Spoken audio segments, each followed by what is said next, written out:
and on earth as it is in heaven.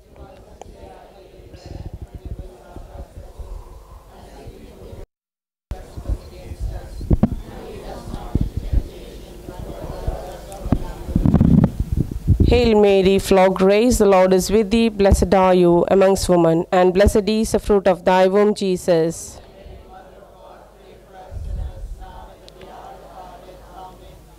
Hail Mary, full of grace, the Lord is with thee. Blessed are you amongst women, and blessed is the fruit of thy womb, Jesus.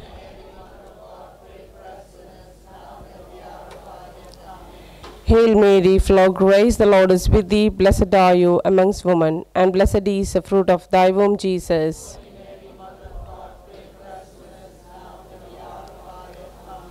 Hail Mary, full of grace, the Lord is with thee. Blessed are you amongst women, and blessed is the fruit of thy womb, Jesus.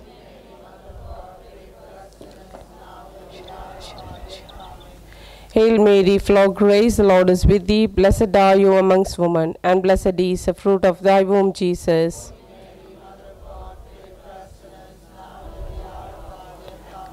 Hail Mary, full of grace, the Lord is with thee. Blessed are you amongst women, and blessed is the fruit of thy womb, Jesus.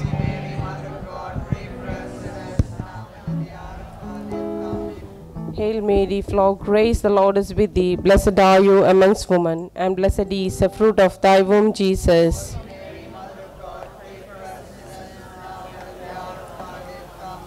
Hail Mary, full of grace, the Lord is with thee. Blessed are you amongst women, and blessed is the fruit of thy womb, Jesus.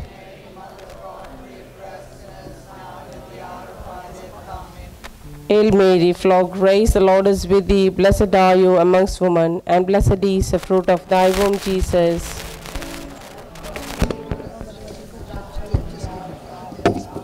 Hail Mary, full of grace, the Lord is with thee. Blessed are you amongst women, and blessed is the fruit of thy womb, Jesus.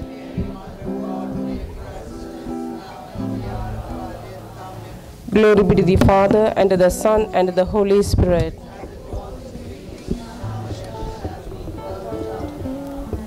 O my Jesus, forgive us our sins, save us from the fires of hell, and lead all souls to heaven, especially those who are most in need of thy mercy.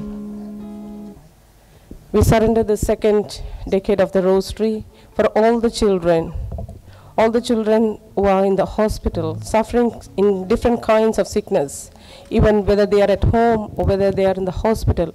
Let us surrender this decade, second decade of the Rosary for all the kids out there, whether they are ill, whether they are not ill, every single child, and let them be blessed right now. And as God has been blessed, let them be blessed abundantly. So we surrender the second decade of the Rosary for all the children out there.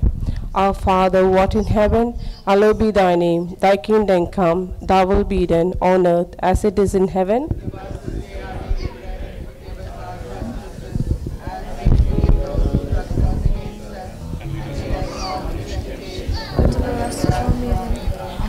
Hail Mary, full of grace, the Lord is with thee. Blessed are you amongst women, and blessed is the fruit of thy womb, Jesus.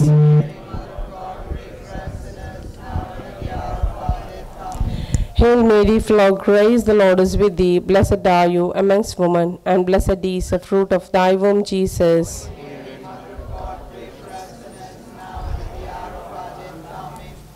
Hail Mary, full of grace, the Lord is with thee. Blessed are you amongst women, and blessed is the fruit of thy womb, Jesus. Amen. Hail Mary, full of grace, the Lord is with thee. Blessed are you amongst women, and blessed is the fruit of thy womb, Jesus. Holy Mary, Mother of God, pray for us sinners, now and at the hour of our death. Amen. Hail Mary, full of grace, the Lord is with thee. Blessed are you amongst women, and blessed is the fruit of thy womb, Jesus. Holy Mary, Mother of God, pray for us sinners, now and at the hour of our death. Amen. Hail Mary, full of grace, the Lord is with thee. Blessed are you amongst women, and blessed is the fruit of thy womb, Jesus.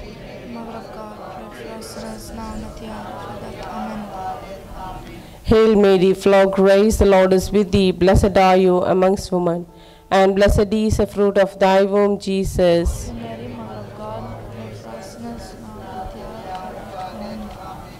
Hail Mary, full of grace, the Lord is with thee. Blessed are you amongst women, and blessed is the fruit of thy womb, Jesus. Mary, Mother of God, pray for us sinners, now at the hour of our death.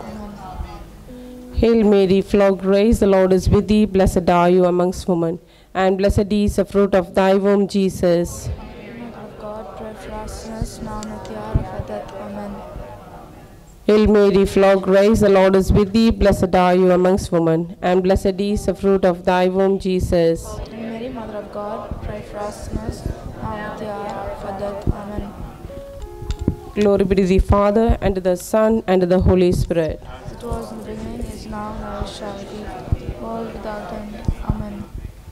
O my Jesus, forgive us our sins, save us from the fires of hell, and lead all souls to heaven, especially those who are most in need of thy mercy.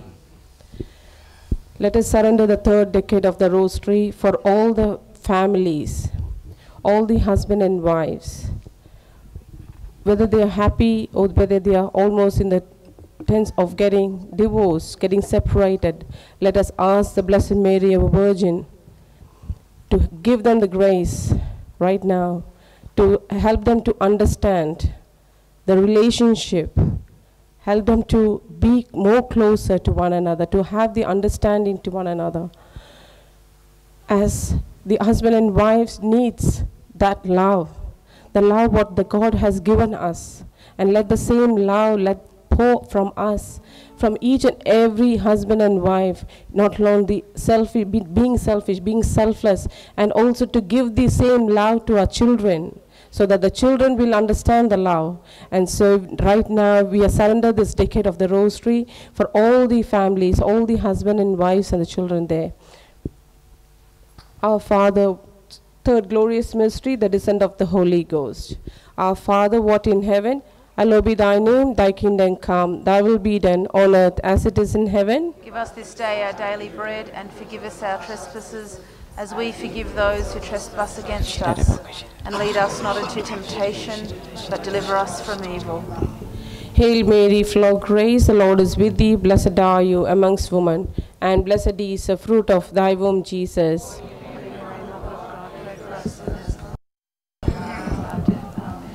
Hail Mary, full of grace, the Lord is with thee. Blessed are you amongst women, and blessed is the fruit of thy womb, Jesus.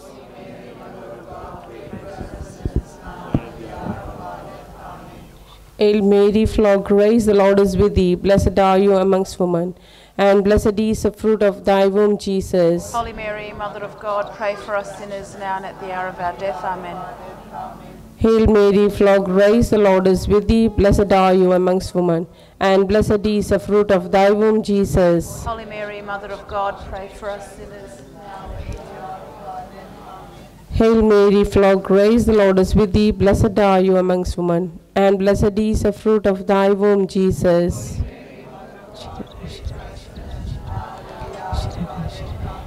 Hail Mary, full of grace, the Lord is with thee. Blessed are you amongst women, and blessed is the fruit of thy womb, Jesus. Holy Mary, Mother of God, pray for us sinners now and at the hour of our death. Amen.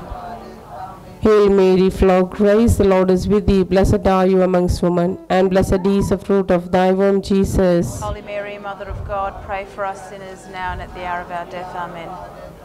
Hail Mary, full of grace, the Lord is with thee. Blessed are you amongst women, and blessed is the fruit of thy womb, Jesus. Holy Mary, Mother of God, pray for us sinners now and at the hour of our death. Amen. Hail Mary, full of grace, the Lord is with thee. Blessed are you amongst women, and blessed is the fruit of thy womb, Jesus.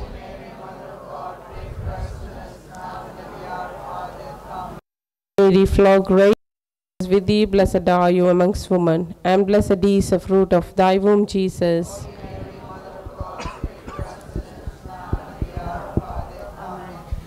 Glory be to the Father, and to the Son, and to the Holy Spirit. As it was in the beginning, is now, and ever shall be, world without end. Amen. O my Jesus, forgive us our sins, save us from the fires of hell, and lead all souls to heaven, especially those who are most in need of thy mercy. Thank you, Jesus. Praise you, Jesus. Hallelujah. Hallelujah. Hallelujah. Is that all can we give? More louder. Hallelujah. Hallelujah. Let us all stand for the praise and worship. Let us glorify the God. Please stand. Thank you.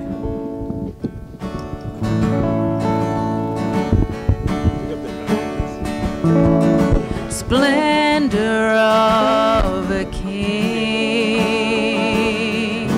clothed in majesty, let all the earth rejoice, all the earth rejoice.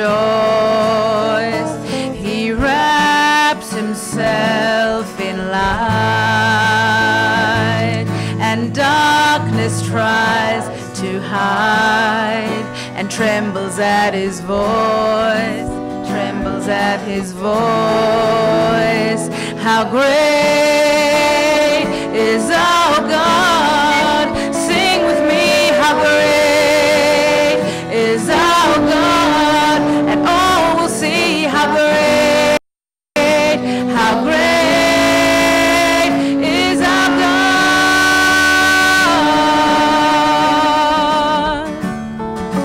Age to age he stands, and time is in his hands, beginning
Oh, thank you, Lord. Oh, we praise you, Lord Jesus. Thank you, Lord. As you close your eyes and look into Jesus, author of our faith, let us believe in the power of his love, the love that radiates from him and touches every heart and mind. As we sing this next hymn, the power of your love, let's tell the Lord, Lord, here I am, Lord, I am. Yes, Lord, use me for your glory, Lord. Let my heart be changed, renewed. The very things in my heart that is holding me back and not allowing me to come into your holy presence. Your word says, Lord, out of the issues of the heart flows life. Keep your heart with diligence, for out of it is all the issues of life. And today, Lord, there are those areas in my life which I'm unable to overcome.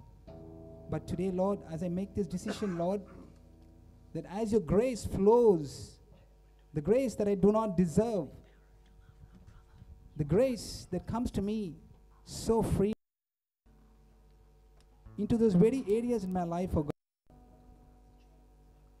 and helping me and giving me the power to overcome those weaknesses that I have, Lord, in my life, so that I will live a life that is so pleasing for your satisfaction. Yes, Lord, as I come before you, strip away everything that's not from you, Almighty God, by the power of your love. As we sing this next hymn, Lord, I come to you.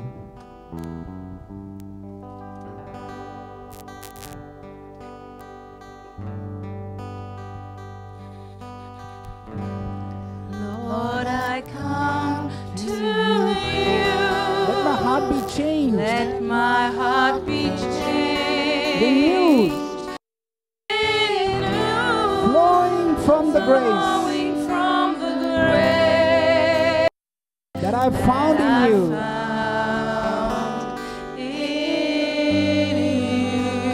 yes, Jesus. Yes, Lord. Oh, yes, Lord. Thank you, Lord. Lord, I've come to know the weaknesses I see in me will be stripped away.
Your Spirit leads me on in the power of your love. One more time, and I will soar with you, Lord. And I will soar with you. Your Spirit leads me on in the power of your love. Oh, yes, Jesus, we thank you, Lord. Oh, we thank you, Lord Jesus. Oh, we praise you, Lord.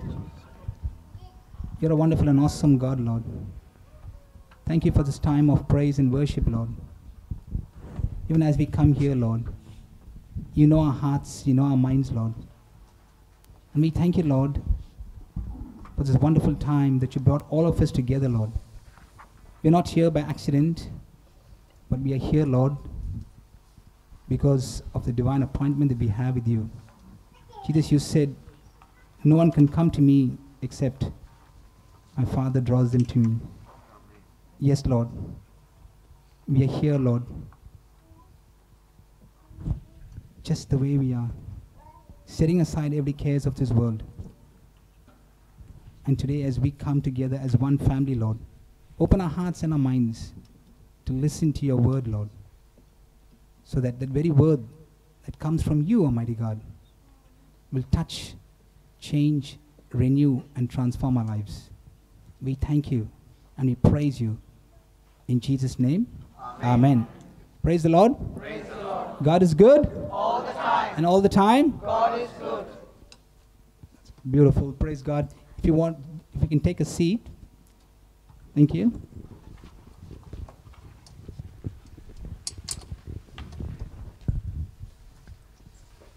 Very good evening to every one of you, and welcome to the retreat of healing and deliverance conducted by Brother Johnson Sequeira. Just as I introduce Brother Johnson to you, most of you know Brother Johnson, but for the ones who don't know him, he's a lay Catholic preacher from India, preaching the word of God, healing, delivering people in the name of Jesus. He is approved by the Catholic Archdiocese of Bangalore to preach the word of God around the world. His ministry, JCILM, is based in Goa, India, with branches around the world. This retreat center in Goa caters to over 1,500 people every month. In addition to the program, we have for drug and alcoholic addicts, which is 3 other centers that we have, 3 other rehabilitation centers. It's based only on the power in the Word of God. And these addicts that come there, they are given the Word of God to memorize. And as they memorize the Word of God, the power in the Word of God sets them free. And they are 100% set free. Praise the Lord. Thank you, Jesus. Everything in this retreat center is free of cost. The scripture policy that this JCILM ministry is based on is what Jesus said in Luke 6:38, give and it shall be given to you, good measure, pressed down, shaken together, running over, men give to you unto your bosom. And again Jesus said in Matthew 10:8, freely you give, freely you receive. Freely you received and freely you give. Books and CDs are free of cost. We are sure you'll be blessed by today's teachings, but it does not stop here. Please get a copy of the CDs and books that are available. Just a couple of things. As you enter the church, the toilets are on the right-hand side, and also this retreat is live streamed, video recorded, and if you have any issues, you can actually always speak to one of the team members. Thank you very much, and now let's put our hands for Brother Johnson to share the word of God. Praise God. Thank you, brother.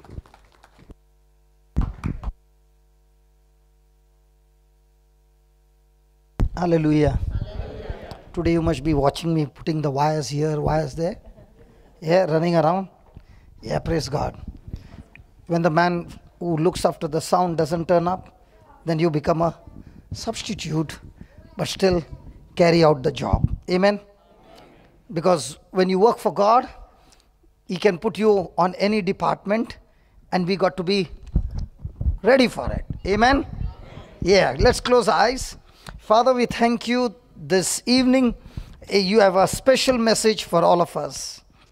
And each and every day, you are doing amazing things. Amazing. Lives have been touched. Lives have been changed. Even the testimonies that have come from those who are watching on live stream, they were not watching live, they watched after that.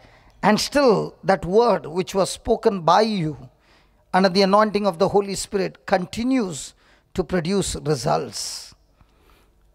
This evening, as we are gathered, Lord, speak to us your word that will help us to grow stronger and stronger, deeper and deeper in our relationship with you. We thank you, we praise you, that the understanding that we are going to get tonight is going to break down strongholds, destroy negative teachings, the lies of the devil, and with the truth applied, we will see your glory being manifested. We thank you, we praise you in the glorious name of Jesus. Amen. Hallelujah. Hallelujah. Hallelujah. Thank you, Jesus. This morning when we got up, was it a good morning? Every morning we get up and we have the whole day that God has given to everybody as a pure, free gift. Is it right? Yes. But how many of us believe that this is the day that the Lord has given? I will go out and search for somebody who is in a problem, and God has given me this day to go and be a solution to that person.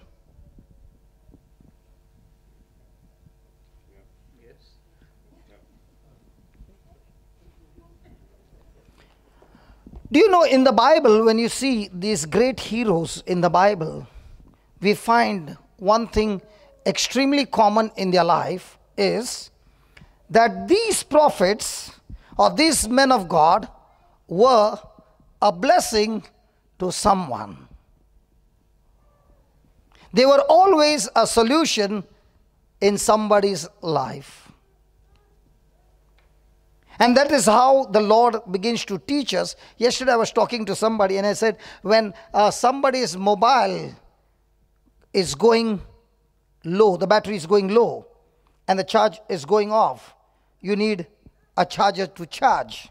And I said, do you know, in the spiritual realm, how does a person get charged? A person gets charged when he goes in lookout to solve somebody's problem using the tools of heaven.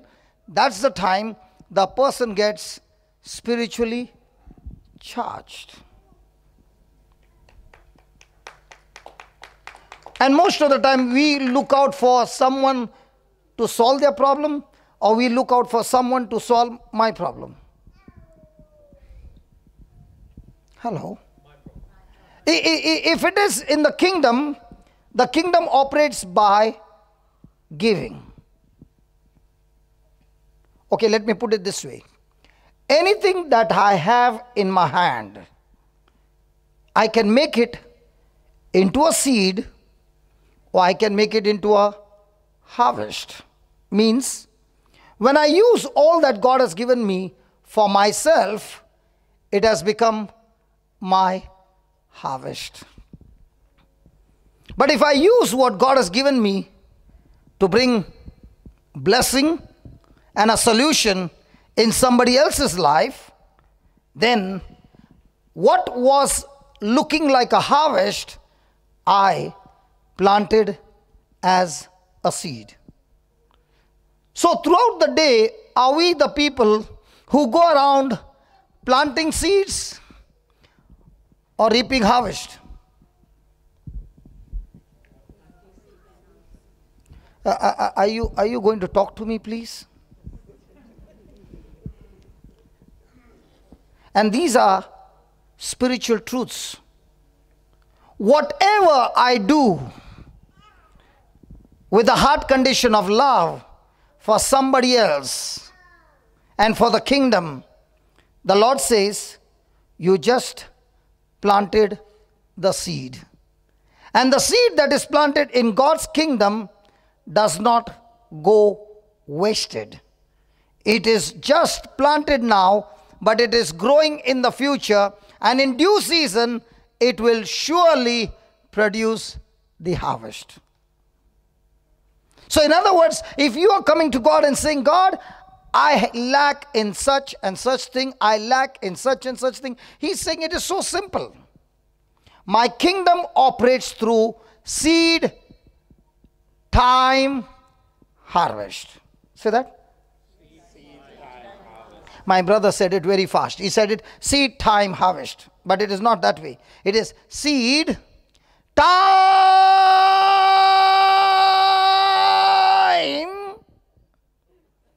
and then comes the harvest. And during the time, the enemy tries his best to give us impatience, bitterness, and uproot our seeds. And that's what we are going to learn today. A very interesting topic called pain. Has anybody ever experienced pain? How are you, brother, today? Beautiful. But that day, those three sisters who were there, were you the one? No, not this brother. Okay. I thought he is the one. Praise God. There were three sisters in the team. And there was this man whose back was really, really bad.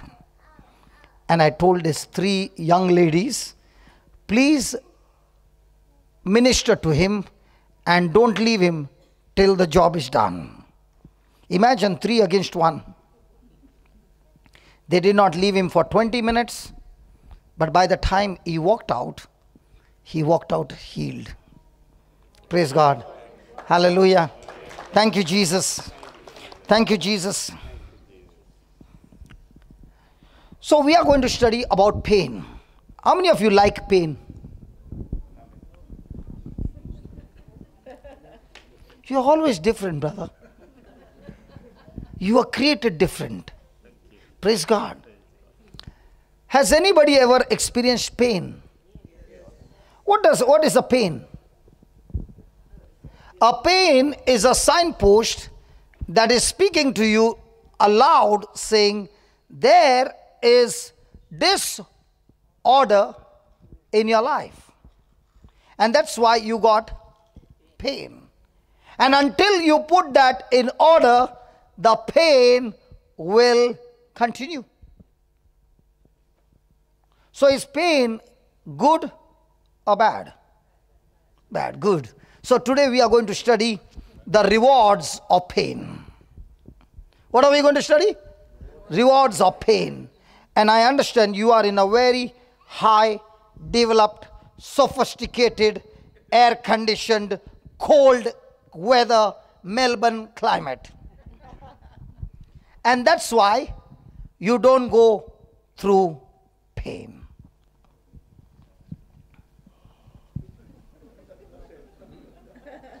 Hallelujah. So if you got a pen and a book, please write down the first point. Pain forces me to look. Pain forces me to look to the Word of God for answers. Pain forces me to look where? To the Word of God for answers. Now, how many of us who has experienced an encounter with Jesus, you have experienced the encounter or the touch or your life began to change without first experiencing pain? Thank God there's one. Praise God. Others, most of us, I don't know about you, when they brought me to the garage, that is the church, and the mechanic was there, his name is Jesus. When they brought me, the engine had failed, crankshaft was gone, bearings all making noise, tires fell flat.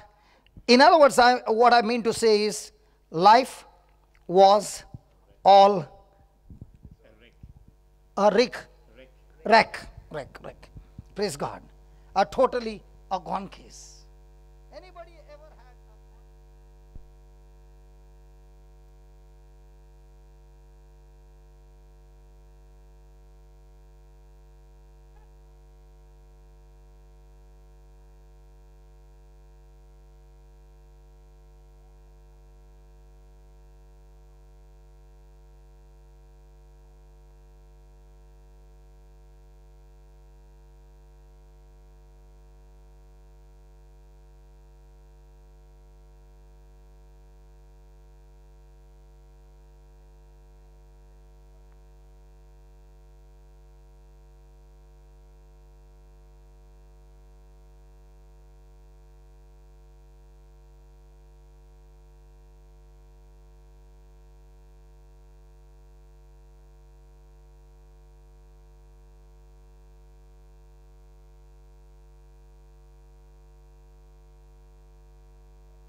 advice?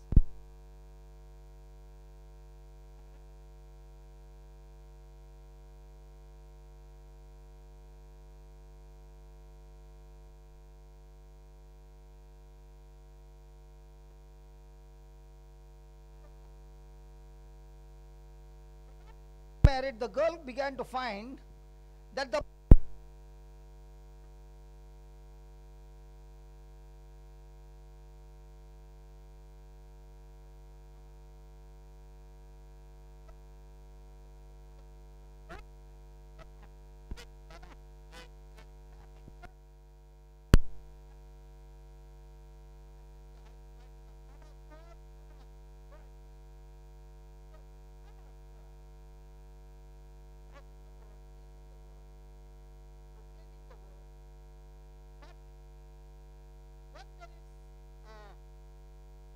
conflict between the husband and the wife, takes the word from the parents. Praise God. Now, if he's taking advice from the parents, tell me one thing. Supposing the boy has made a blunder, will the parents take the side of the boy or his wife? His wife is right. The boy has done a mistake. Will the boy's parents take his side or her side? In Australia also?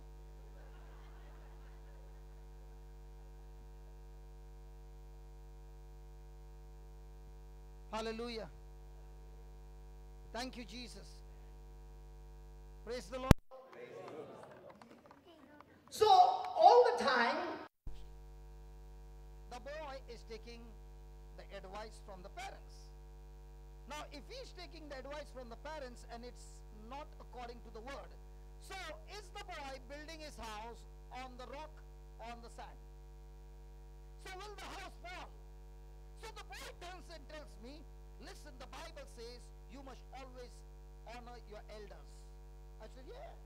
But if the elders are giving you wrong advice, it doesn't say, listen and do what the elders tell you when they are teaching you wrong.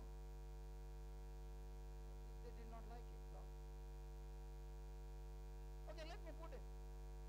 Just give me Psalms chapter 1, verse 1.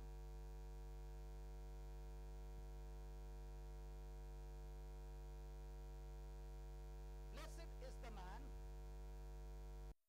that walketh not in the counsel of the ungodly. So if the mama or papa gave the boy the advice, and the advice is not according to the word of God, so was that advice godly? Hello? And if he has planted a wrong seed in his relationship, will it turn into victory?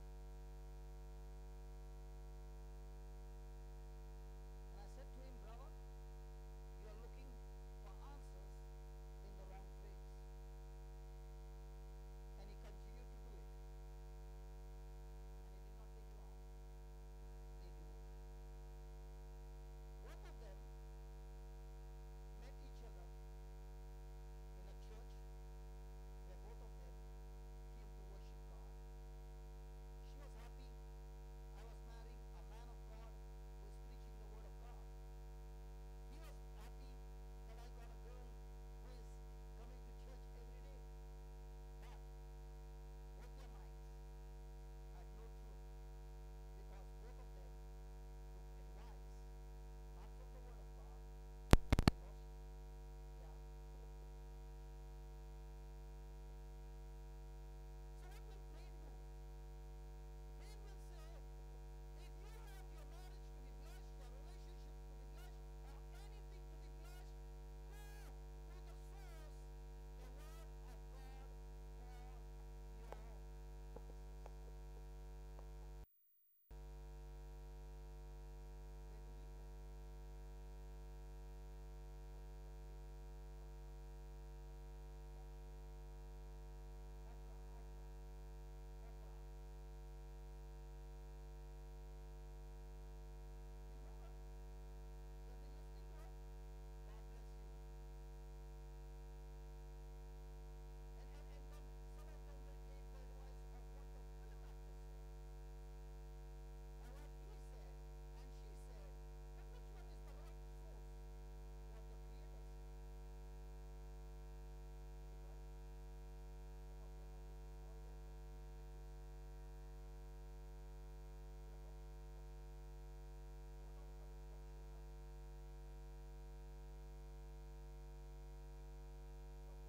And most of the talks are in line with the word of God.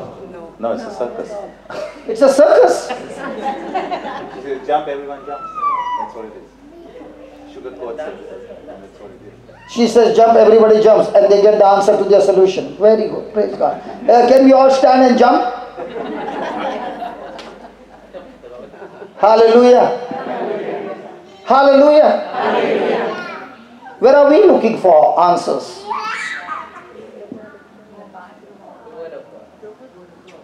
Hallelujah. So the Lord is saying, no matter how bad your situation might be right now, no matter how many bad things have you done in your life, but now when you are in pain, if you repent and come back to me and follow my instructions, I will not only remove that pain, but I will turn it into a testimony and show you my glory and reward you when you follow my instructions. Hallelujah. Look at the next second verse. His delight, say that delight. Say that delight. Are there some people who are very, very excited to see some serials, The Bold and the Beautiful? Oh yeah. And they used to come the Baywatch.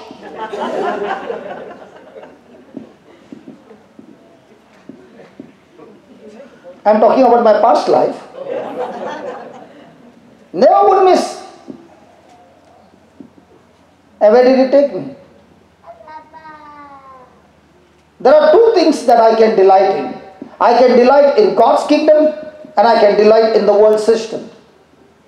A person who delights in the law of the Lord, in His law, he meditates day and night. The result, 3. He shall, please read that, please, everybody. Go slow. He shall be like a tree. So a tree planted by the rivers of water will be healthy or dried up fish? Healthy. How are you?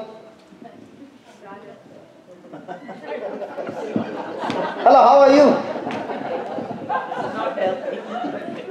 If you are not healthy, then the pain is saying somewhere something has gone wrong. The Word of God says you meditate on the Word day and night. Number 4 has been connected with number 1. No, 2. It's connected with 2. Hallelujah. Hallelujah. Meditate on the Word day and night, and then you shall be like a tree planted by the, then it will bring forth fruit in its season. Then the leaves are for whom? Always for the tree. And the leaves are the one that produce food for the tree. And the fruit is always the tree using the food to produce the fruit for others. Is it right? So are you a fruit-bearing tree that people come and pluck fruit and enjoy you? Or the moment they come, they feel all bitter?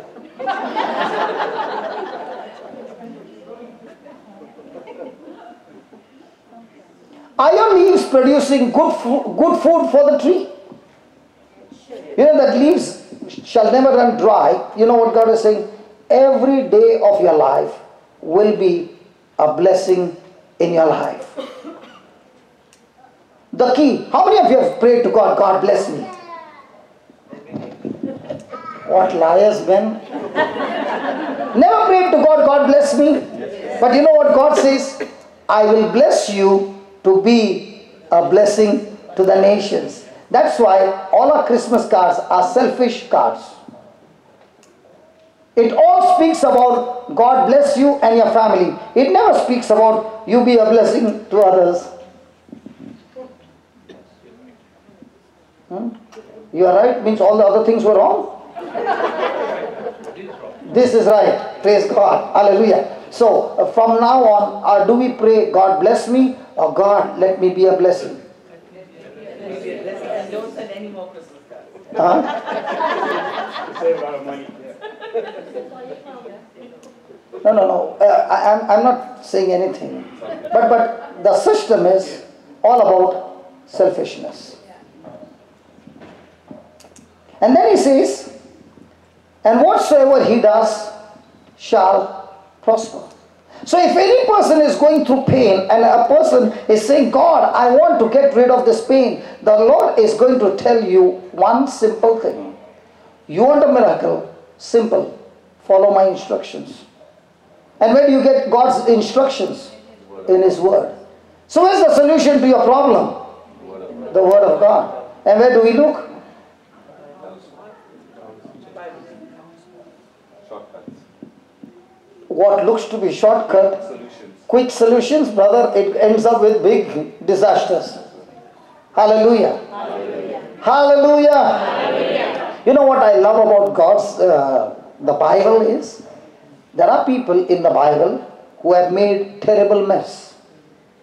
But the good news is, when God changes their direction, okay, He never looks at their past. He still forgives and uses them still to finish His purpose.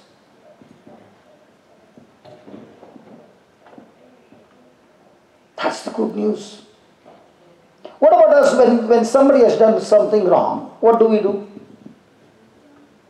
Okay. As it happened, the husband and wife are having some conflict.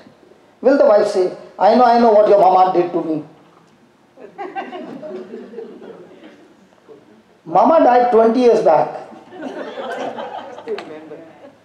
But the scratching is still there. Hey, come on here, talk here. And by scratching your spouse, you get that relief. Good that I scratched him. And after he scratched, what is he going to do? He is not going to scratch, he is going to cut you through.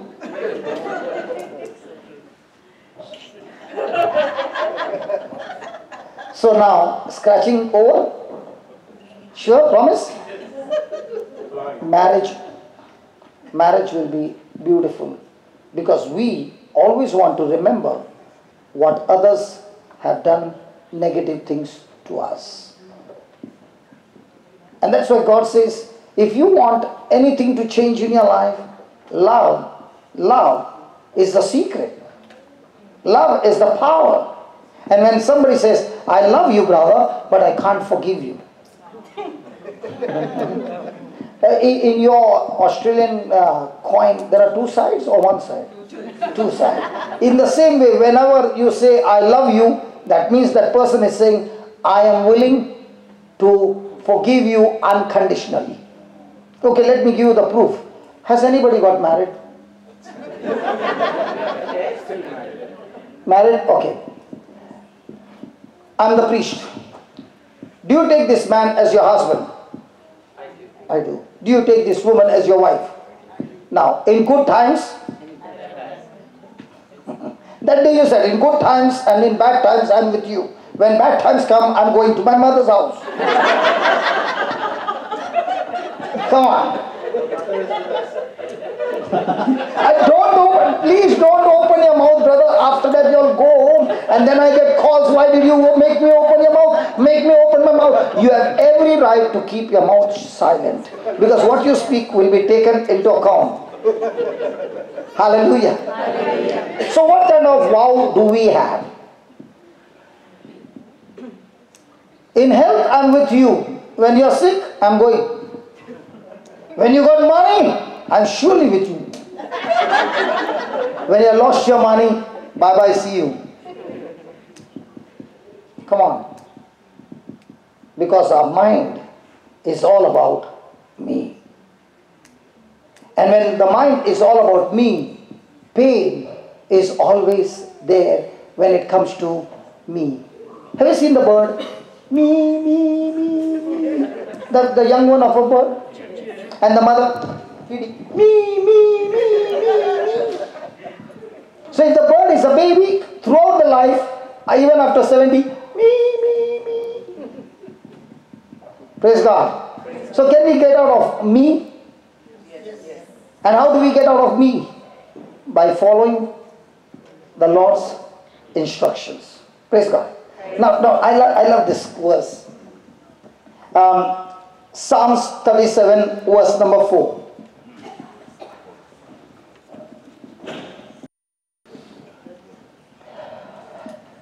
Put Baba, put quickly, I'm so excited.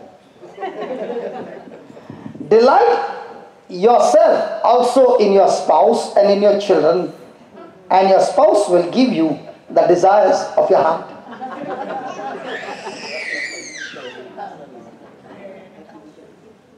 Thank God the scriptures are on the screen. Where do we delight? Where's your life locked up in?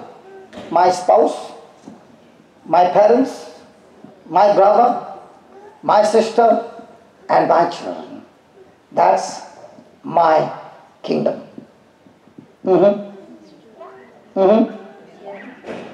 Or are we delighted in the Lord and in His word?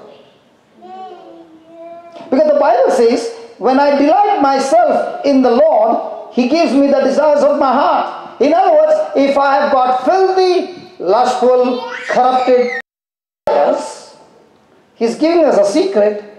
Delight in His word, day and night, your desires will change. Get excited, get passionate in His word, and His desires begin to change. How many of you want God to give you the desires? Because our prayers are, Lord, these are my desires, you keep your desires, answer my desires. Hallelujah. Whose plans would be better, God's or mine? God's. Then in what are we delighting? In the Lord. And whose desire do we get? So the Lord's desires are self-benefit or kingdom benefit. So every prayer of yours is self-benefit or kingdom benefit. There's one lady, thank God, who is saying self-benefit, brother, and all the others are saying so very true, kingdom benefit.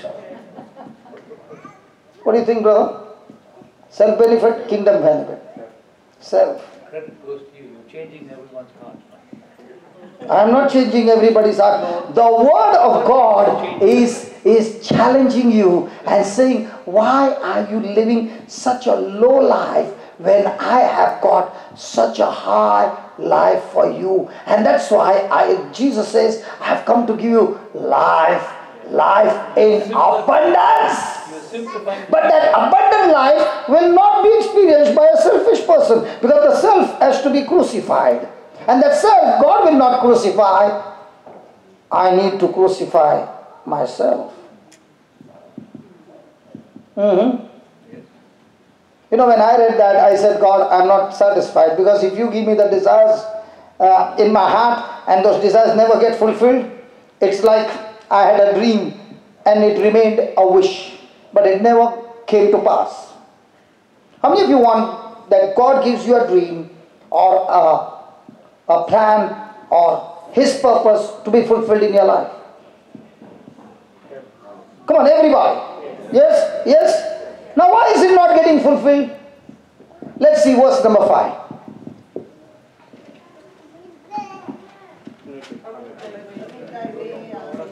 Commit thy way unto the Lord. I asked somebody, brother, the other day, can you please come for the service? The person said, I will let you know. Because I always pray before making a decision. But when the niece is getting married, she doesn't pray. She goes to India.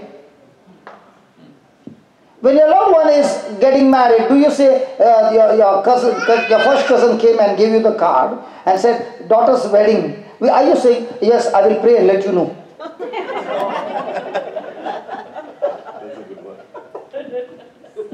I am asking. Your son's wedding, do you say, son, I will pray and let you know? At that time, everything is correct. But when it comes to God and His ways, I will let you know. Because I have to pray and discern.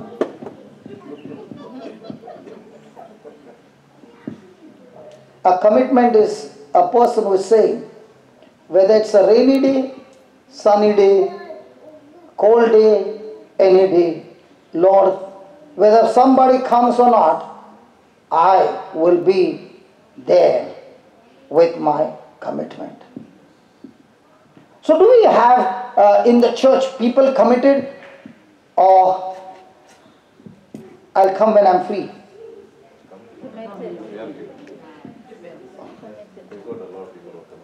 Committed. So out of 100, how many committed, brother? You can't sort of say numbers, but you have people in different tasks, in different services. Very nice, brother. Have you ever visited India? Yes, of course.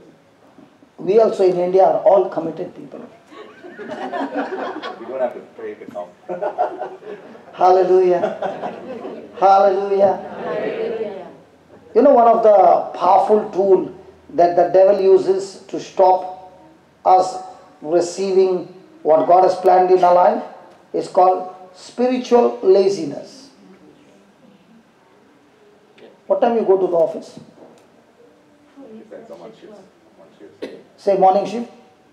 Anywhere from 2 or 3 in the morning. 2 or 3 in the morning. You just came at 10 o'clock. Now, will you go at 2 o'clock? Yeah. But when it is something connected to the church.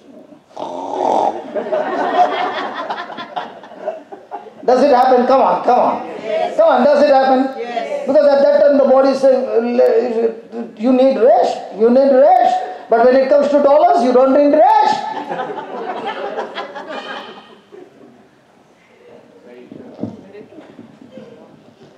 And God is looking for committed people. Means what?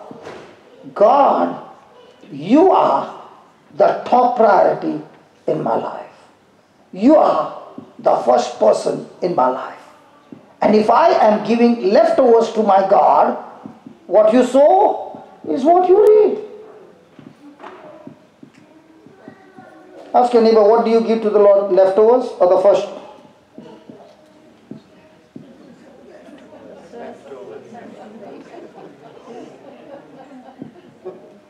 I just asked you to ask a small question.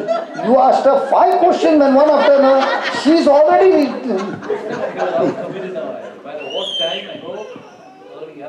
No, I'm not saying about you, brother, but why are you hating her so much? My God, just got a chance, did not spare her. Scratch, huh? Scratch. And with all that scratching showing, she's going to love you more. Hallelujah. Say it's working. I'm coming to church with you. She said that. Wow. Praise God. Praise God. That's why the Bible says, you know, the bed of a married couple is an altar to the Lord. On that bed, when both the couples are united and offering prayers, those prayers are so powerful that devil has no chance against those prayers. So if he wants to get the children, what does he need to do? Just get division among the parents. Now he can get the children. Because the Bible says, when there is disunity among the couple, your prayers are hindered.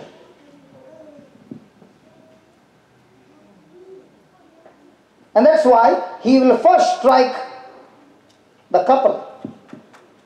And now they are turned their back to each other. Now he can take the children as and when he wants. But if the couple is committed in prayer and building up the atmosphere of God's word right from childhood, what will happen? That atmosphere will keep the plant nourished in the word of God, and that plant grows up into healthy plant producing healthy, good fruit. Let's say the atmosphere was not good. That doesn't mean the game is over. I can now create an atmosphere. How do I create an atmosphere? Like my brother is good in worship. He knows to sing. I can't sing, but that doesn't mean I cannot sing. I can put on some CD and put some anointed music and create an atmosphere of praise and worship. Now, when I am all the time in such atmosphere in the presence of God, and my mind is fixed on God, what happens to my mountains? The Bible says they melt like wax. So when I'm not in the presence of God, but I'm only thinking about my pain, your mountains are becoming like Mount Everest. Hallelujah. Hallelujah. So if I focus on the pain, I give food to the mountain, vitamins to the mountain, and that mountain will kill me. But at the same time, if I give praise to God and focused on God, and my mind is fixed on God, and I'm committed to God, then God says there are three things. Commit your way to the Lord. Trust. Say that, trust. Say that, trust. Do you know what's the meaning of trust? Trust means whether the prayers get answered or not, my relationship with you, God, never changes. Shadrach, Meshach, Abednego were not people of faith. They were people of trust. They spoke to the king and said, let it be known to you, king, if our God doesn't save us, no problem. But yet, we are committed to our God. We will still not bow down to your idol. And because they trusted God, the king got angry. And he said, heat the furnace 7 times. The people who threw them into the furnace got burnt. But they did not get burnt.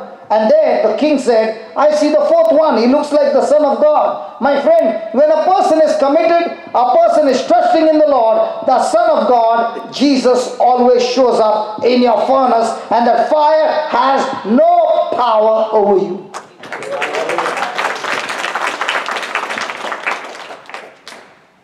And that is what God is looking at. Commitment.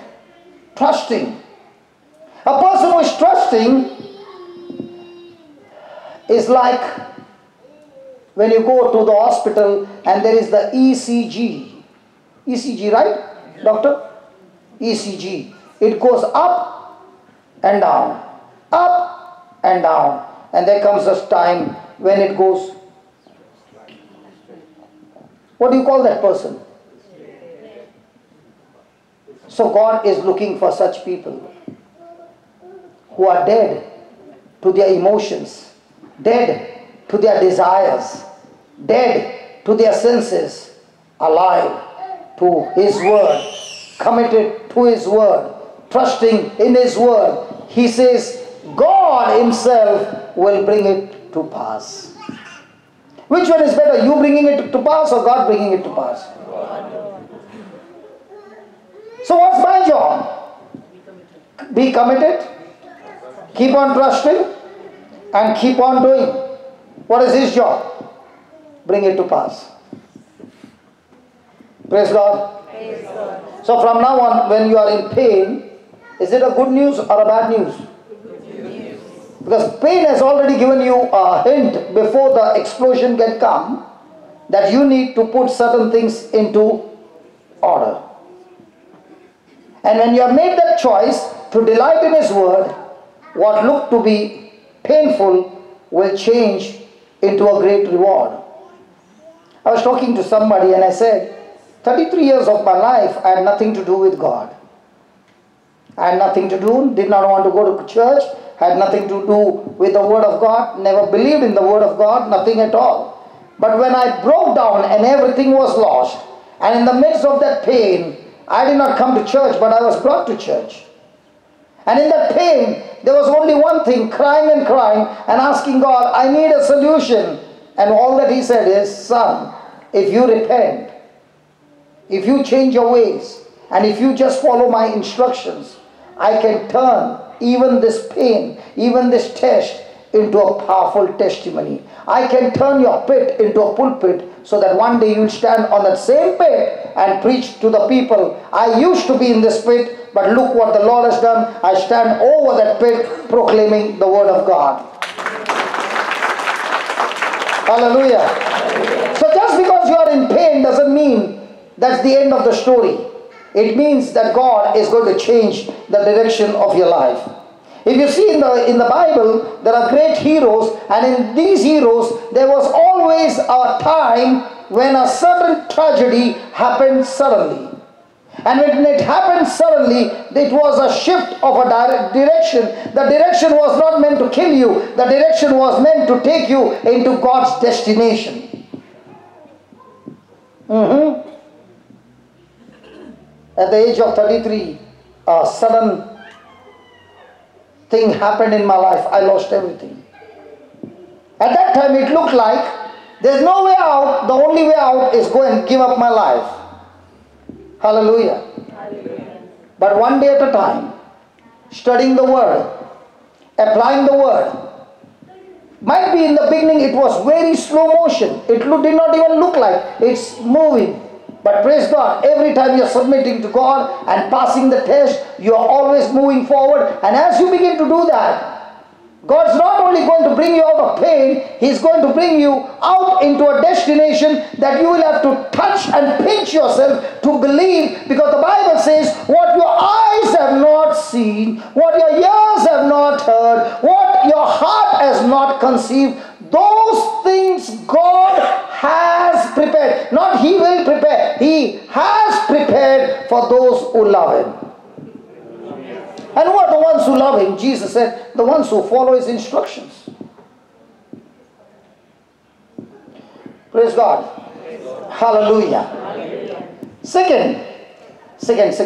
First one was, pain forces me to look to the Word of God for answers. Second one, pain forces me to lean on the arm of God. Pain forces me to lean on the arm of God instead of men. Instead of men. Hallelujah. Hallelujah. Was the prodigal son a rich man's son? Was he having everything provided in his father's house? Did the attraction from the other country tell him, come, I'll give you pleasure? Did he take his inheritance? Yes. Did he cross the country? Yes. Did he leave his father's house? And when he left his father's house, he must have never ever thought that I am going to end up in a misery. The day he left his father's house, actually speaking, he was actually leaving the very source of the fountain of life. That's the father's house. And he was going further away from that fountain, and he was going closer and closer to the fountain of poison of death. And what looked to be beautiful and wonderful, he found out in due season that he had lost everything.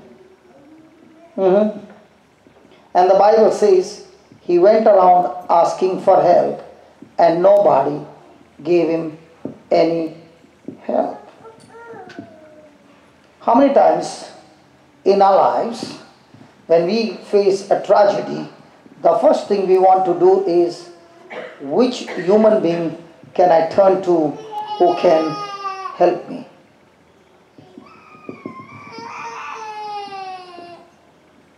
Whose influence can I use who can help me? Is it right? Now, let's say somebody helped this boy. Do you think he would come out of this mess?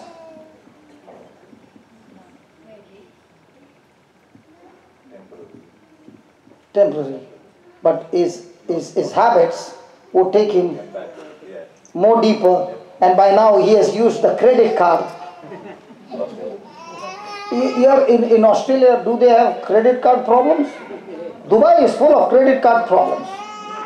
Sister, I've got two people from Dubai. They will say to me, there are some of them, even if they work all their life, they can never come out of that web, because they have got so much of debts that their salary, their interest that they pay is bigger than their salary. It has multiplied and multiplied and multiplied. Now they are only working for the bank. And even if they miss something, the bank says, hey, praise God. Hallelujah. Hallelujah. So this man also is caught up. Now how does he come out of his mess? The Bible says he came to his senses. What is the meaning of the word he came to his senses? He realized the mistake. He realizes, or he began to consider. The word consider. If I continue to be where I am, I will never be able to come out. I will die, eating the food of the pigs. My time has come. But if I can go to my Father, not as a son, as a servant, I can be out of this mess. And that's the time he begins to put his trust in his Father. My friend, we can go to people and take help. But that help will never help us until I take the help from the Father. What's the difference between taking help from people and taking help from the Father? When you take help from the Father, all He's asking you is repent. Because there are three kinds of pain. One pain is a pain that has come because of my own wrongdoings. That is the prodigal son. Or you can take Jonah. God told him to go one side, Nineveh. He went to Tarshish and got into the belly of the fish. I wonder how it would have been. And that's where he cried to God and he said, God, I'm willing to change. I'm willing to go where you are saying. Did the storm stop? Yeah. Did the pain stop? Yeah. What was the solution? Repentance. Such storms cannot stop with faith. If he would have said, in the name of Jesus, that time Jesus was not there, but let's say, now somebody is in the belly, somebody is in the problem. In the name of Jesus, I command this thing to get out and I come out of this. And the Lord says, no, you can't do that. The only solution to this is repentance. Because the seed that has been planted has been wrong, the harvest will come wrong. The second storm is about a person who has not done wrong, but the person is in pain. And that is Jesus telling the disciples, let's go to the other side. And in that ship, when everybody is there, all of a sudden there is a storm. And in that storm, the disciples are believing they are going to die. And they go and wake up Jesus and say, are you not thinking about us? We are all going to die. Now, was Jesus caught up in the same storm? Yeah. Or did he do something wrong? No. So this storm came from whom? The devil. Please understand the difference between the storm that came in a prodigal son's life and the storm that came in Jesus' life. The storm that came in prodigal son was his own seed that he sowed. And the only way to stop the storm was to repent. He had to come back to God. The other one where Jesus experienced, there the storm could be stopped by faith. Jesus had no reason to repent. He had not done anything wrong. And the third storm is that a person is in a relationship with somebody and he cannot get out of that relationship. Example, Joshua and Caleb gave the right answer. Let's go and take over the land. The people grumbled against God and God told them, take up our tongue, and they suffered for 40 years. Now did Caleb and Joshua do anything wrong? No. But did they have to go along with them for 40 years? Yes. So how did their storm stop? With patience and endurance.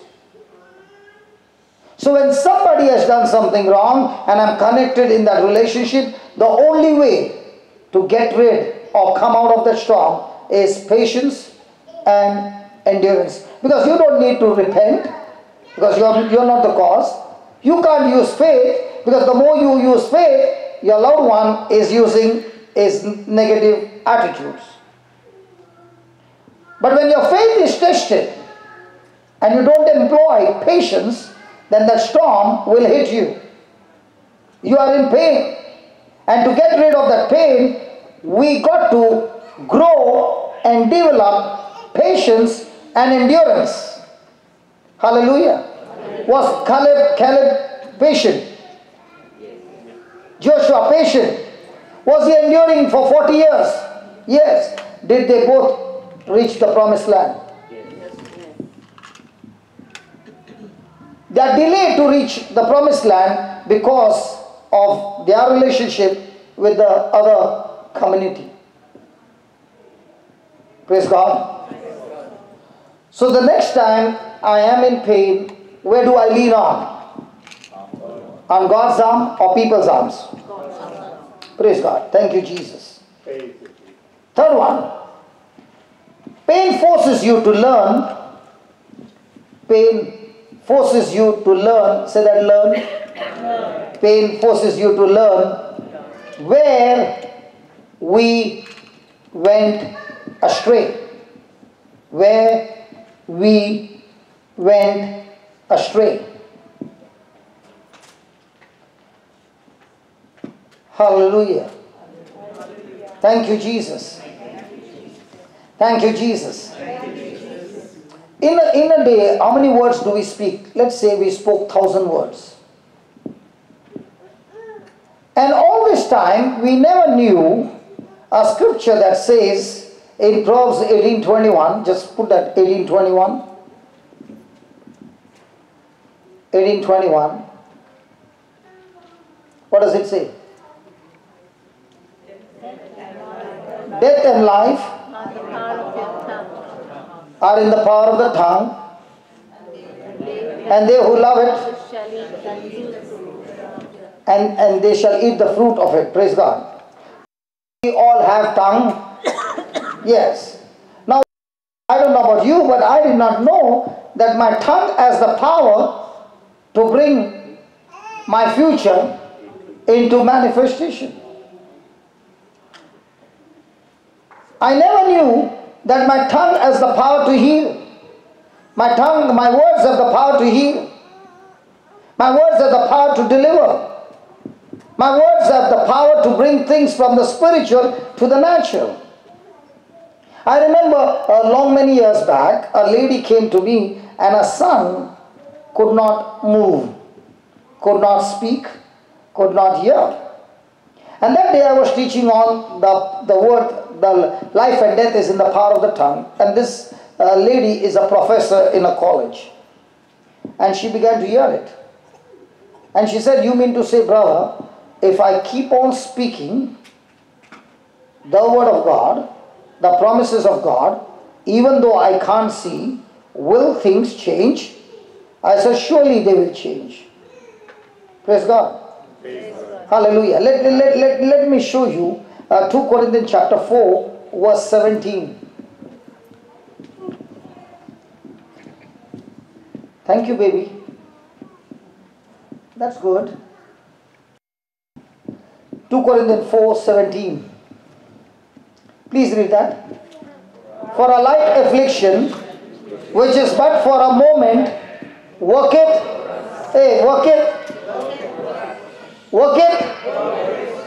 For us or against us? So let's say a person got cancer. Is that affliction working for you or against you? So let me pray for cancer in your life. Is it working for you or against you? For you, against you. Hey, for you, against you. That's God. But the Bible says, the very affliction that has come against you is actually working for you. Surprised? Depression is working for you. Pain is working. Arthritis is working. Unemployment is working. Funny scripture, man. Is it really working for you? And he's saying this affliction is just for a moment. And it's working for you. How? Far more exceeding an eternal weight of glory. So the next time you see somebody in the hospital, tell him, this is working for you.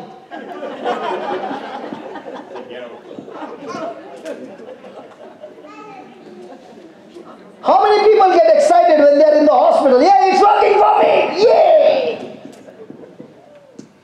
Crazy. Now let's see. Who are the people to whom it will work for you, and who are the people which is supposed to work for you, you mess it up, and that affliction kills you. Look at the next line.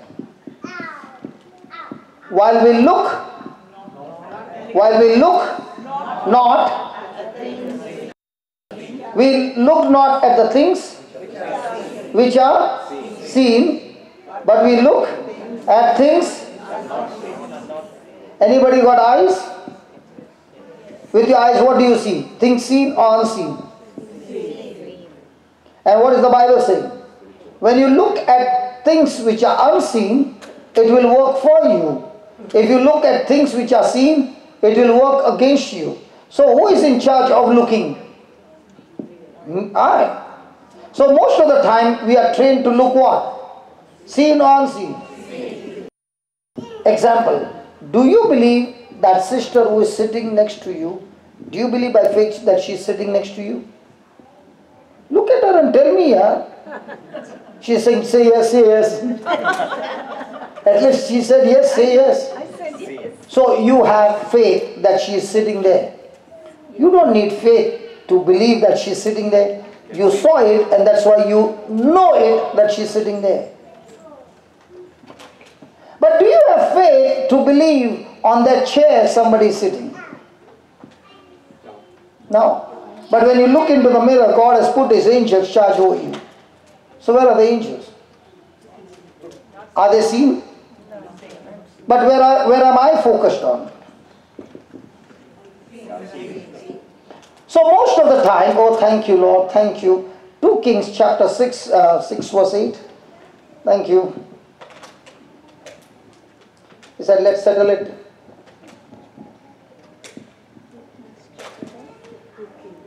Let me see whether I gave the right scripture. One more. Yeah, 2 Kings chapter 6 verse 8.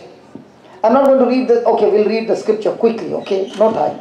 Then the king of Syria warred against Israel and took counsel, saying, in such and such place shall be my camp. And the man of God sent unto the king of Israel, saying, beware that you do not pass such a place, for there the Syrians are come down. And the king of Israel sent to the place which the man of God told him, and warned him off, and saved himself there not once or twice. Therefore the heart of the king of Syria was so troubled for this thing. And he called his servants and said unto them, will you not show me which of us is for the king of Israel? And one of his servants said, none, my lord, O king, but Elisha the prophet that is in Israel. He tells the king of Israel the words that you speak in your bedchamber. And he said, go and spy where he is, that I may send and fetch him. And it was told him, behold, he is in Dothan. Therefore he sent there horses and chariots and a great host, and they came by night and compassed the city about. And when the servant of the man of God was risen early and gone forth, behold, a host compassed the city, both with horses and chariots. And his servant said unto him, alas, my master, how shall we do? And the man of God Elisha answered and said, fear not, for they that be with us are more than they be with them. Now here's an army that has surrounded the two people, Elisha and his servant. The servant opens the door and he sees the army there, the enemy there. Praise God. He comes and says, hey listen, man of God, we are finished. There's an army out there, and I know why they are there, because you have been giving all the secrets to the king of Israel. And now the king of Syria is really, really angry with you, and he has come to kill you. And because I'm with you, I'm also going to die. And Elisha says, fear not, for they that be with us are more than they be with them. What might be saying? 1,000 outside, and we are 2. You got crazy. Look what happens. And Elisha prayed and said, Lord, I pray thee, open his eyes, that he may see. And the Lord opened the young man, and he saw, and behold, the mountain was full of horses and chariots of fire round about. I'm talking about the Old Testament. You and I are grafted in Jesus. What do you think is around us? If that was in the Old Covenant, how much more in the New Covenant? Can you do one favor? Okay? When you see this TV at home, TV, TV? Put it on, and if you got a camera, video camera, put the video camera on that screen and take the video. Do you know what you see? Lines running up and down on the camera screen. But can we see it with eyes? Can you see those lines running up and down? Not on this screen, but on the TV screen. It's not visible. But when you see it through the camera, see that. Hallelujah. Hallelujah. Hallelujah. So there are things which are unseen. And here Elisha is saying, hey, the ones who are on our side are more. Look at the 18th verse, and I want everybody to read it. And when they came down to him, the enemy, Elisha prayed to the Lord and said, smite this people, I pray thee, with blindness. And the Lord smote them with blindness according. So in the midst of our situation, do we speak things seen or things unseen? What would we speak? Call the parish priest, call the charismatic leaders and everybody and pray for me nicely. I have this. What would we speak? Do we speak what we see, or do we speak what God has promised us, and that is what we see through the document and open our mouth and speak? Now did the servant learn with what he saw? Two people, same situation. One said the game is over. The other one said the game has just started and I'm on the winning side. In the midst of our affliction, what do we say? We say what we see. Or do we say what we see through the Word of God? So all our life, we have learned A for apple, B for ball. And now, the Lord is saying, can you learn my Bible in the same way and start speaking what I've spoken to you? Then those things that you see will be destroyed.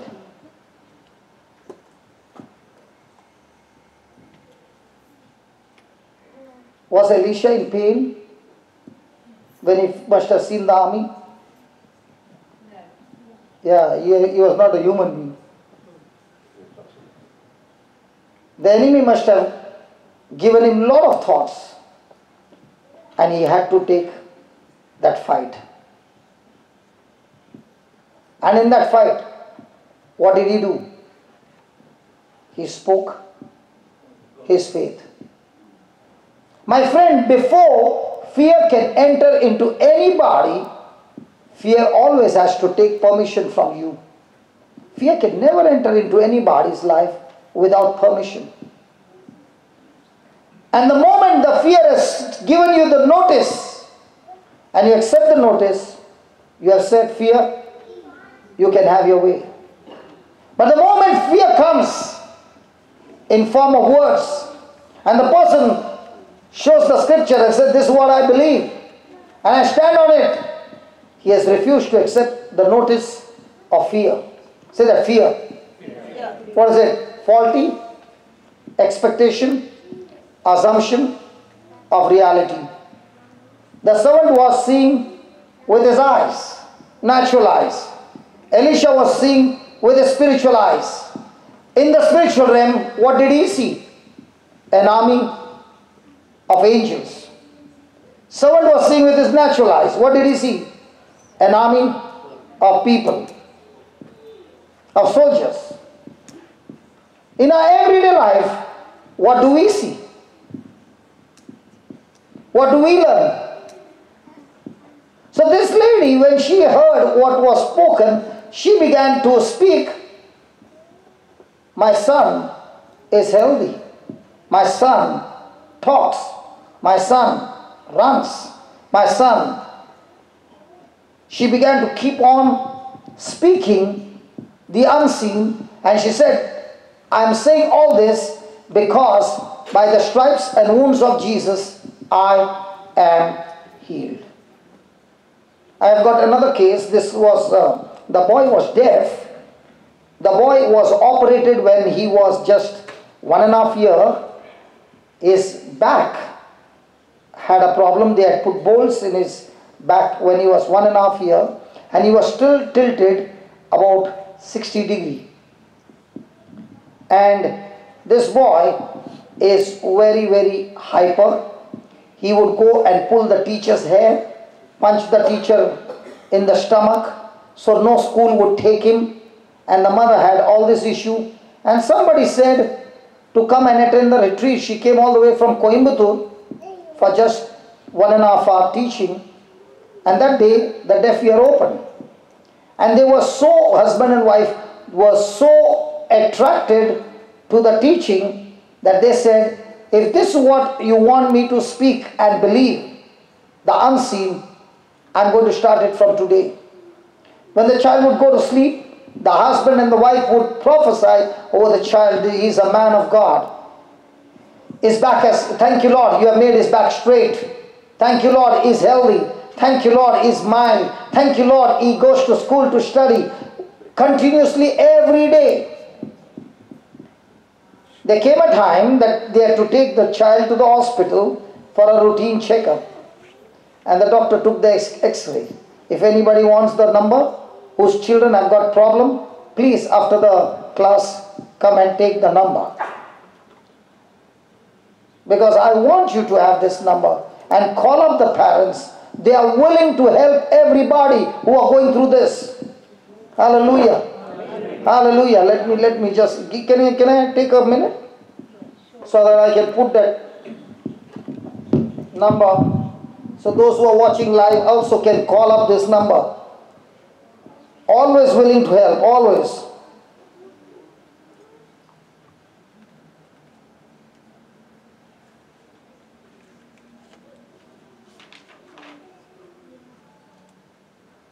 Please write down the number.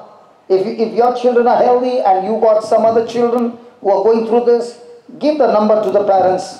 +91 99 433 46 753. Name Roshan. Take another number. This child was born 620 grams, delivered in 5 months. Is there a chance for survival? The child is extremely healthy, going to normal school. 7 months, no change. Comes one day for the session, studies the power of life and death is in the power of the tongue. Husband and wife start their journey. So many organs not developed. 7 months on life-saving ventilator. Just 2 days on the word, the child starts breathing with its own lungs. Take this number, +965 6695 3334. +965 6695 3334. These are the people who have gone through pain, and they are willing to pick up your call and answer your call and help you. Praise God. Name Rainer. He is from Kuwait. The other one is from India. Praise God. Hallelujah. Hallelujah. These children were born with extreme negative reports. They took the word of God, opened their mouth, learned how to speak, and not look at things seen, but look at things unseen. And now they are doing better than the children who are born normal. Can we give the Lord a big hand? My question to you is, do you think they would learn this if there was no pain? What did pain do? They were born Christians, Catholics. but they had nothing to do with the Word of God. What did this pain do? Pain began to challenge them to learn God's way. And they not only learned God's way, they began to practice prophesying things not seen. Because the Bible says, things, just put that 2 Corinthians 4:18, things which are seen are temporary. Things that God has declared in His Word are eternal. Praise the Lord. Hallelujah. Hallelujah. Hallelujah. Hallelujah. Thank you, Jesus. Thank you, Jesus.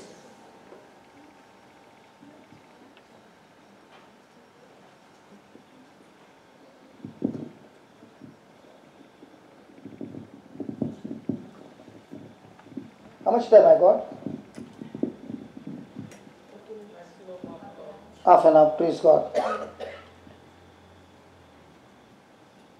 So did the prodigal son learn when he went astray? Yes. Did these families who were born Catholics but had nothing to do with the Lord, just coming and going, in the midst of their pain, did they have to learn God's way? Yes. So in our life, if you're going through some pain, that pain is saying, turn yourself to God and learn His ways. When you look into the mirror called the Word of God, you'll begin to understand where you have gone astray. And that mirror will bring you in the right direction, and what looked like pain once upon a time has now become a testimony and a blessing to so many people. Praise God. Praise God. Next one, pain forces us to long for God's presence and healing.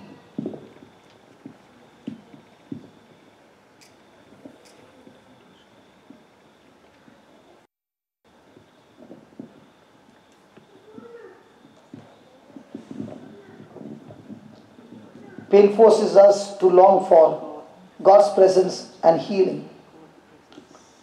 Psalm 16 and verse number 11.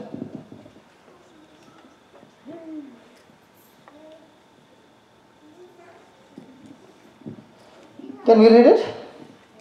Thou wilt show me the path of life. In thy presence is fullness of joy, and at the right hand there are pleasures for evermore.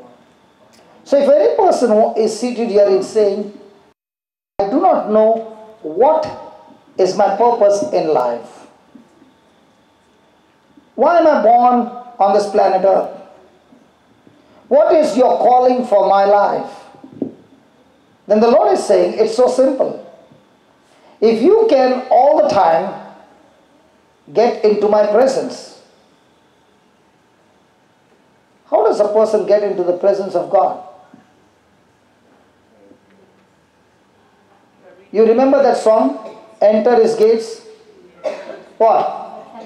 Say thanksgiving. And His courts with? Praise. So now where have you reached? To His courts. And how do you enter the Holy of Holies? Through His Word. So praise, thanksgiving, and the Word keeps you always in the presence of God. Especially when we go through some trials in our life. Are we praising people, thanking people at that time, or grumbling people? So when I am grumbling person, at that time, am I in the presence of God, or I have walked out of the presence of God? So is it possible for a person to sit in a church or in a meeting like this and be extremely angry and bitter with somebody, and he is physically present, but his mind is full of all those hurts and irritation that is going on? Is that person in the presence of God? When you are irritated, what kind of thoughts come to your mind? Godly thoughts, very good. So do you hear the voice of the good shepherd or the voice of the stranger? When was the last time you heard the voice of the stranger? In 19?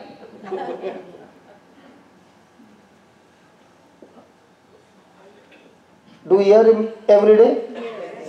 But do you know you can use the voice of the stranger to bless you?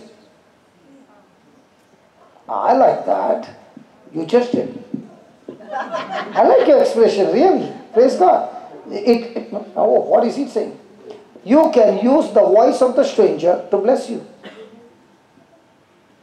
Okay. Is the Bible saying that the devil is a liar? Is he the father of lies? And if he spoke to you a lie, what do? Take the opposite of the lie. What did you get? So every time you are studying the word of God, what is he doing? He is speaking the opposite. So if your mind is full of opposite, do opposite to the opposite is going on in your mind. So now you are on the right side. So the next time somebody said, hey, did you get any message from God? No, I got the message from the devil. And he just told me a lie. And now I know what's going to happen. I will take the opposite of what he said. Praise God. And now I know what to do. Now the word will go. You know this preacher, he takes the voice from the devil. Hallelujah. Thank you, Jesus. Thank you, Jesus. So most of the time, are we in God's presence? We like to be. We like to be. So do we enter His presence just like that, or is it on purpose? Let me give you an example. Example is good. Paul and Silas have just cast out a demon out of a girl's life in Acts 16. And the owners have lost their business because of that. And now the owners have caught hold of Paul and Silas and beaten them up with rods. Anybody from Bombay? Nobody from Bombay? Only one. When a pickpocketer gets caught in a train in Bombay, he cries, please hand me over to the police, because most of the time he's dead. The people hammering him. So imagine, the Bible says the mob beat Paul and Silas with rods. And you know what Silas said to Paul? Paul, did you say Psalm 91 this morning when you got up? You know, Paul, I took the blood of Jesus over me. And my mama also told me, don't go with this Paul. Everywhere he goes, he creates problems. Were they in the prison? Chained? In pain? Bleeding? The normal, natural human tendency would be what? Crying or praising God? So remember, praising God is never based on your feeling. It is done on purpose. Because your feelings will always have negative thinking. Because your feelings will be all about me, me, me, me.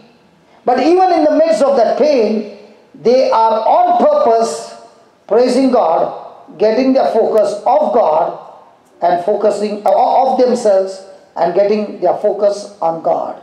And when that happened, the presence of God brought forth a supernatural earthquake, that the doors flung open, chains got broken, and they were set free. So in the midst of my trial, do I learn to enter into His presence on purpose or based on emotions? Our life is governed by emotions, or our life is governed by purposefully doing what God's word says. My emotions will be extremely negative, but I on purpose will still continue to do what God has told me to do. And when that happens, the Holy Ghost with His anointing will surely show up in the presence of God. And that's why God says, I will show you the path of your life.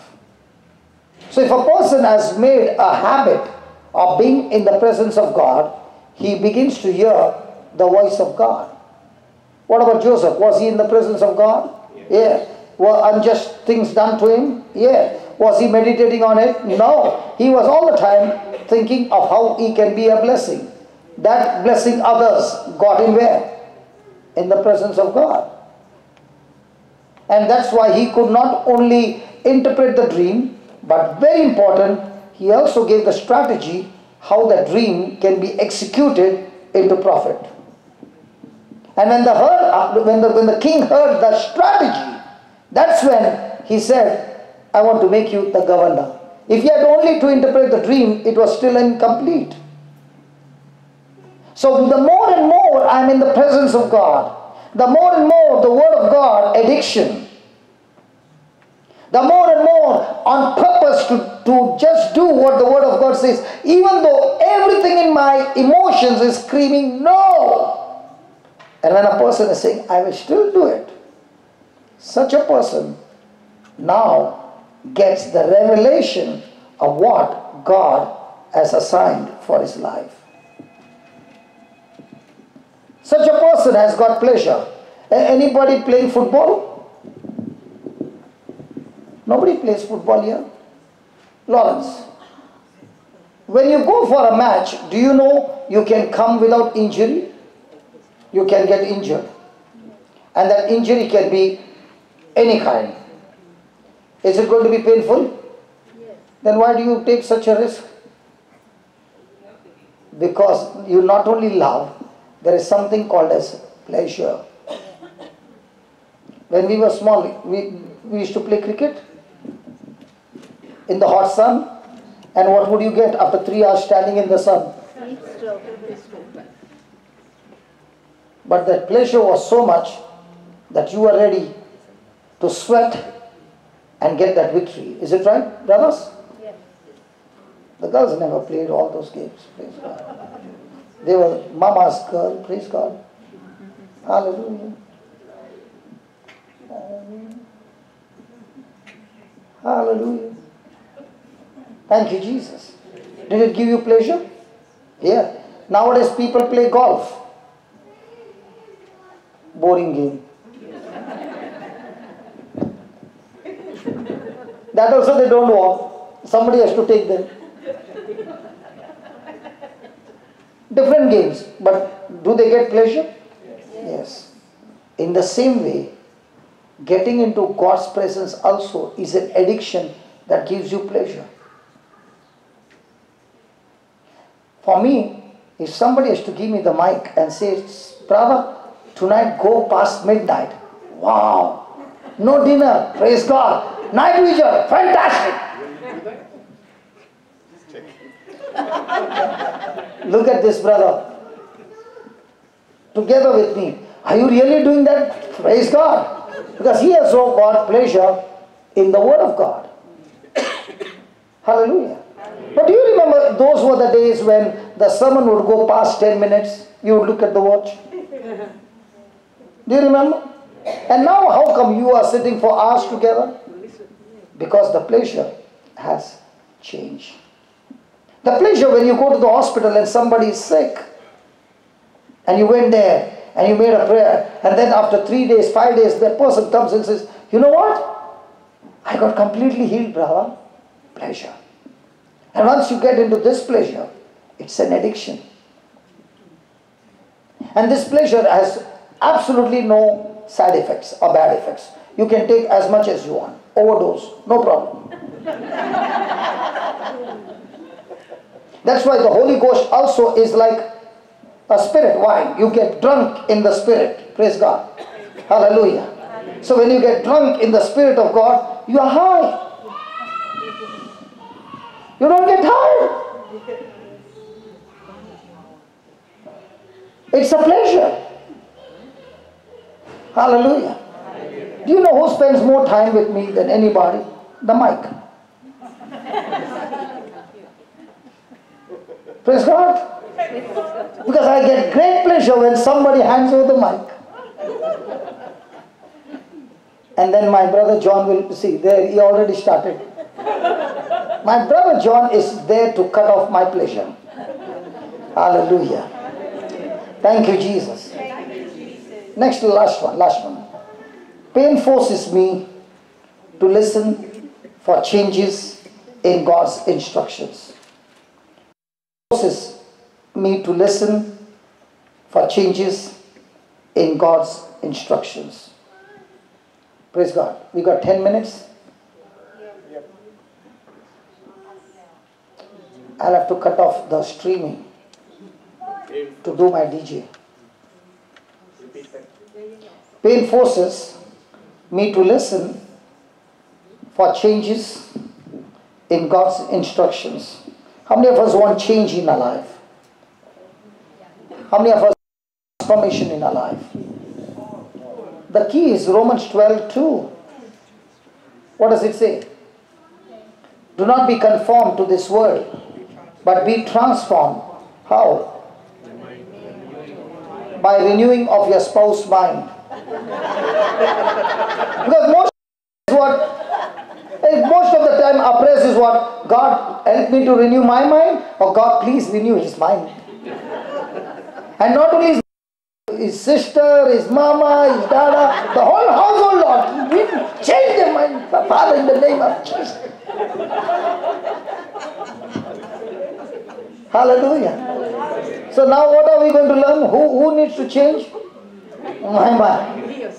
Hallelujah. Thank you, Jesus. Can you just disconnect the computer and give me?